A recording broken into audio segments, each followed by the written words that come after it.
வணக்கம். தலைப்புச் செய்திகள். 12ஆம் வகுப்பு தேர்வில் மதிப்பெண் குறைந்ததால் மாணவி ஒருவர் தூக்கிட்டு தற்கொலை செய்து கொண்ட சம்பவம் புதுச்சேரியில் சோகத்தை ஏற்படுத்தியுள்ளது.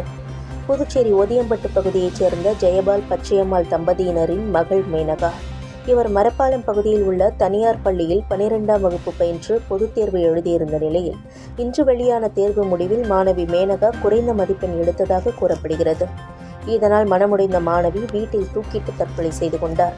தகவல் அறிந்து சம்பவ இடத்திற்கு வந்த வில்லியனூர் காவல் நிலைய போலீசார் மாணவியின் உடலை கைப்பற்றி உடற்கூறு ஆய்விற்காக கதிர்காமம் அரசு மருத்துவமனைக்கு அனுப்பி வைத்து மாணவியின் மரணம் தொடர்பாக வழக்கு பதிவு செய்து விசாரணை மேற்கொண்டு வருகின்றனர்.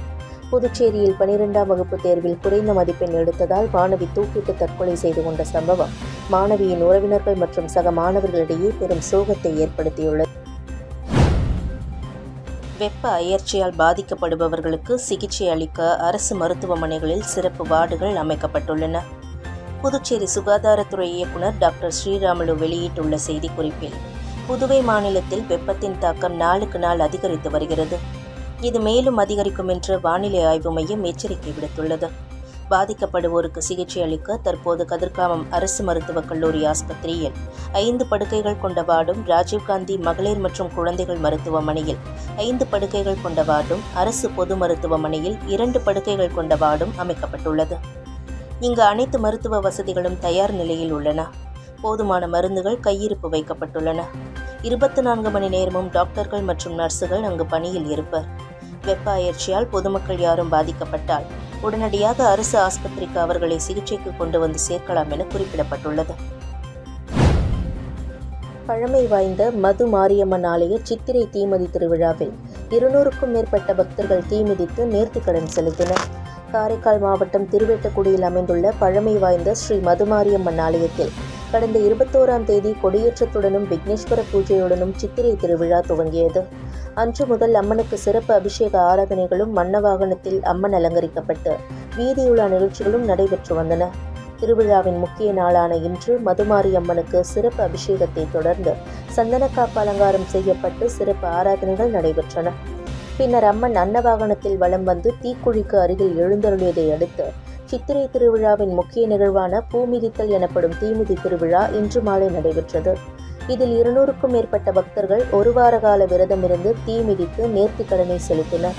தீமிதி திருவிழாவை காண சுற்றுவட்டார பகுதிகளிலிருந்து ஏராளமான பக்தர்கள் கலந்து கொண்டு அம்மனை தரிசனம் செய்தனர். முடிவில் வானவேடிக்கை நிகழ்ச்சி நடத்தப்பட்டது. ஏராளமானோர் கண்டுகளித்தனர். புதுவையில் 5 பேரிடம் ரூபாய் 2.44 லட்சம் மோசடி செய்த கும்பல் குறித்து சைபர் கிரைம் போலீசார் விசாரணை நடத்தி வருகின்றனர். புதுச்சேரியைச் சேர்ந்த அர்ச்சனா ஆனந்த் என்பவரை மர்ம நபர் தொடர்பு கொண்டு அவரது தந்தையின் சம்பளத்தை தங்களுக்கு அனுப்புவதாக கூறியுள்ளனர். அப்போது ரூபாய் 3000க்கு பதிலாக ரூபாய் 30,000 அனுப்பிவிட்டதாகவும் கூடுதலாக அனுப்பிய ரூபாய் 27,000 திருப்பி அனுப்புமாறும் கூறியுள்ளார். அதை நம்பி அர்ச்சனாவும் அந்த எண்ணுக்கு ரூபாய் 27,000 அனுப்பியுள்ளார்.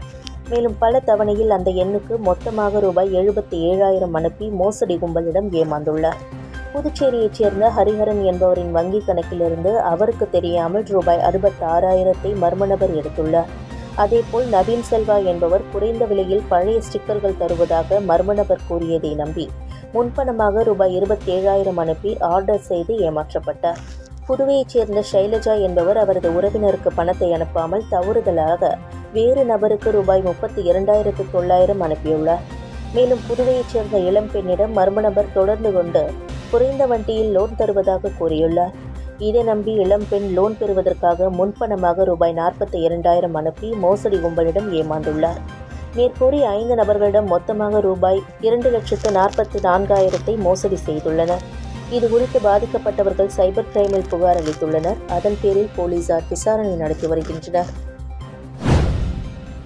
ஓய்வு பெற்ற பிஆர்டிசி தொழிலாளர்களுக்கு நிலுவைத் தொகையை வழங்க வேண்டும் என எதிர்க்கட்சித் தலைவர் சிவா வலியுறுத்தியுள்ளார்.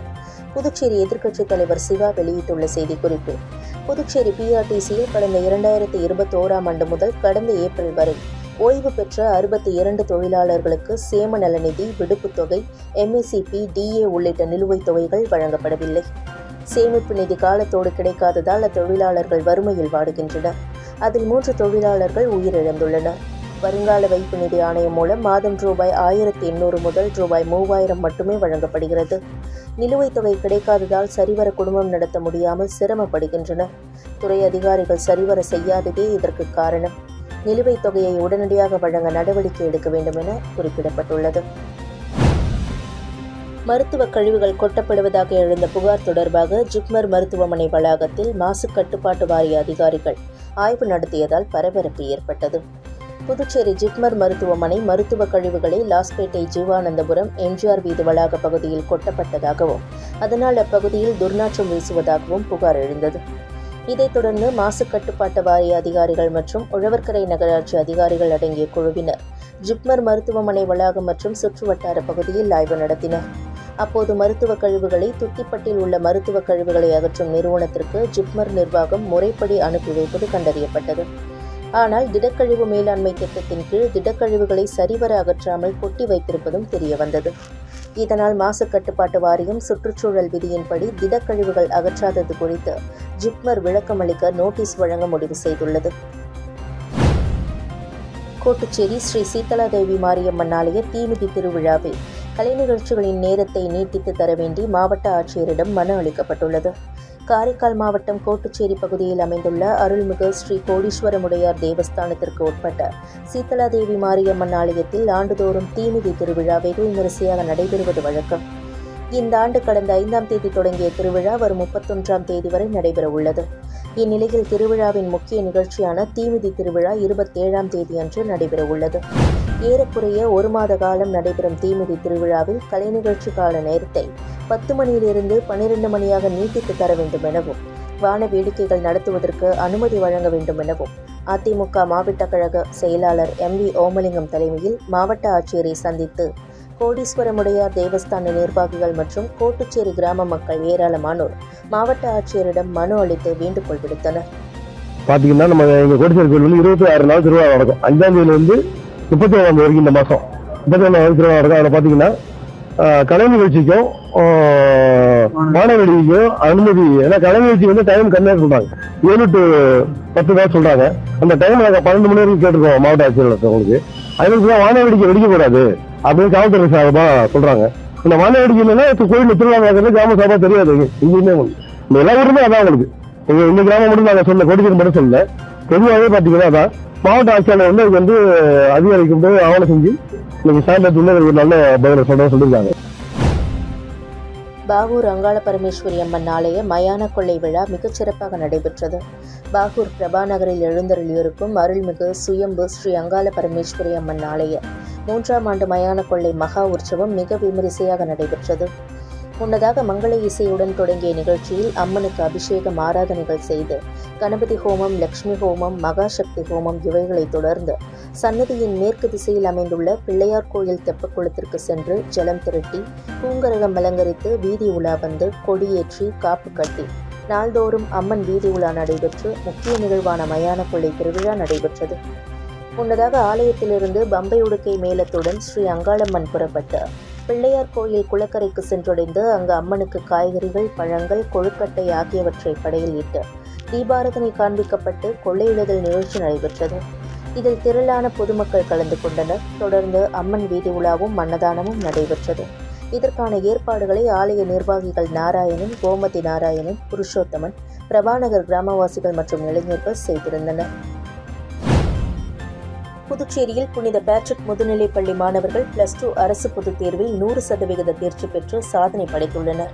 12ஆம் வகுப்பு பொதுத் தேர்வில் புனித பேட்ரிக் முதுநிலைப் பள்ளி மாணவர்கள் இவ்வாண்டும் தொடர்ச்சியாக 100% தேர்ச்சி பெற்று சாதனை படைத்துள்ளனர். தேர்வு எழுதிய 223 மாணவர்களும் 100% தேர்ச்சி பெற்று சாதனை படைத்துள்ளனர். மாணவி லக்ஷனா தேவி 591 மதிப்பெண் பெற்று பள்ளி அளவில் முதலிடத்தையும், தர்ஷினி, சரண் ஆகியோர் 580 மதிப்பெண் பெற்று 2ஆம் இடத்தையும், சுதிக்ஷா 579 மதிப்பெண் பெற்று 3ஆம் இடத்தையும் பெற்று பள்ளிக்கு பெருமை சேர்த்துள்ளனர். சிறப்பிடம் பிடித்த மாணவர்களை பள்ளி தாளாளர் ஃப்ரெட்ரிக் ரெட்ரிஸ், மருத்துவ இயக்குநர் ஜீதா ஃப்ரெட்ரிக், பள்ளி முதல்வர் அல்போன்ஸ் ஹில்டா, ஆலோசனை குழு உறுப்பினர்கள் சீதாராமன், திரு முத்தானந்தம் ஆகியோர் இனிப்புகள் மற்றும் சால்வைகள் அணிவித்து வாழ்த்து தெரிவித்தனர். நிகழ்ச்சியில் ஆசிரியர்கள் நடராஜன், செல்வம், எமில், இளவழகன், வாசுகி ஆகியோர் உடனிருந்தனர்.